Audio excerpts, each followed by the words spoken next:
Hi everybody, welcome back to my channel. It's your girl, the homemade foodie, and we are back again with a very simple tutorial. Today we are going to be making red wine braised short ribs. So I have about a pound of short ribs. I'm gonna get those seasoned up very simply with just some kosher salt, pepper, and get those tossed around. Well, then I'm using my Dutch oven today because we're going to start this on the stovetop and finish it in the oven. So we're going to get a quick sear on all sides of the short ribs. And I'm going to sear these in batches because I want the pan to stay very hot. So we get these seared on all sides. And then once I get the first batch out, we'll start on the second batch. We're going to start these on the stove top, finish them in the oven. I already have my oven preheated to about 350 degrees. The great thing about this is that once you get this quick sear on and you get your sauce started, you pop these in the oven for about 2.5 hours, and that is all you have to do. This is the most simple recipe that you ever can do. Any type of braising recipes are always going to be very simple.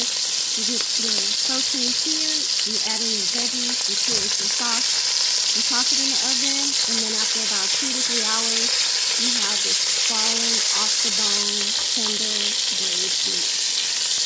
So we have our first batch of our short ribs taken out. Then we'll go ahead and get the second batch browned.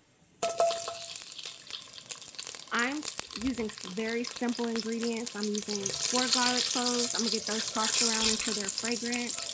And then I will add in some tomato paste. About 2 tablespoons of tomato paste. And you're going to toss that around with the garlic for about 1 to 2 minutes. And then we're going to add our red wine. You want to get that raw tomato paste flavor out by sauteing it a few minutes in the garlic infused oil.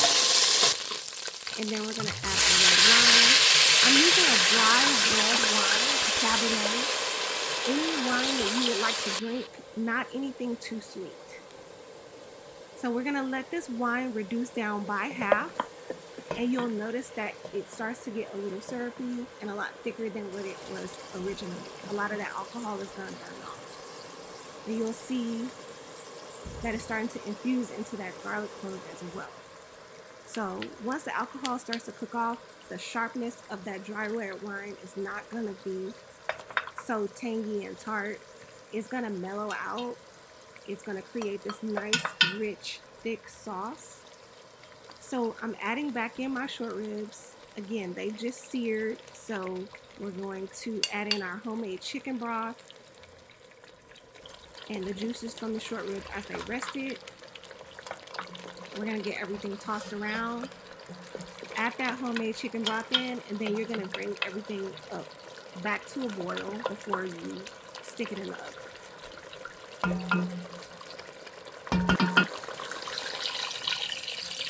And get that homemade chicken broth mixed in. And again, if you don't have homemade chicken broth, not a problem. You can use water with chicken bouillon. You can use a good store-bought chicken broth.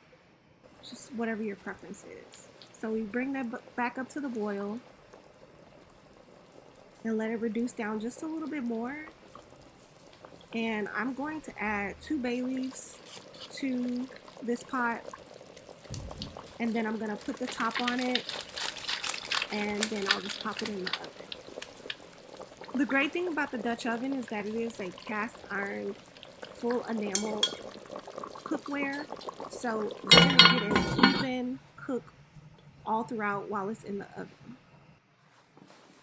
So we pop this in the oven. I let mine cook for about 2.5 hours because my short ribs were not that large. And once you take everything out of the oven, after those 2.5 hours, we're going to take our short ribs out of the sauce and we're going to reduce it down so that it turns into a gravy. So what I did is I took about a cup of the broth out of the pot Used a tablespoon of flour, used a whisk, whisked it together, and then added that back in the pot along with my short ribs. And it created a thicker consistency to the gravy.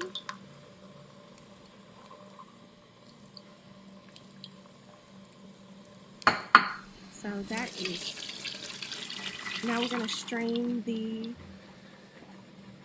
garlic and bay leaves and everything out of the broth, and then we're gonna reduce it down and get everything nice and thick. This is when I added the flour and stirred that back in, let it warm up a little bit more, and it got a really thick consistency. And this is our final product, guys.